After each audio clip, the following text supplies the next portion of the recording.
Tervetuloa Frameon ohjevideoihin. Tässä videossa näytän sinulle, kuinka ottaa käyttöön sinun uusi Frameo-kuvakehyksesi. Aloittaaksesi, kytke Frameo pistorasiaan ja odota sen käynnistymistä.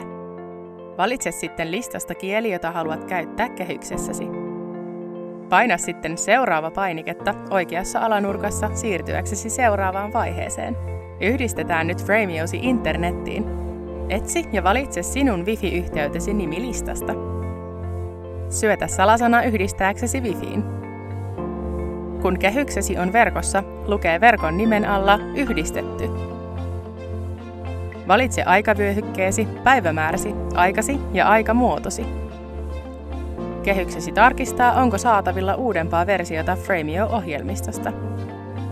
Valitse Lataa päivitys antaaksesi kehyksen ladata ja asentaa päivityksen. Tässä voi mennä muutama minuutti riippuen Wi-Fi-yhteytesi nopeudesta.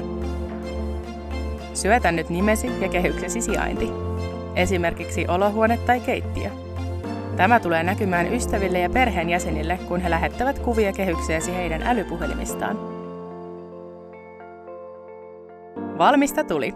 Kehyksesi on nyt valmis käyttöön ja voit lisätä ystäväsi ja perheesi, jotta voit alkaa nauttimaan mahtavista kuvista.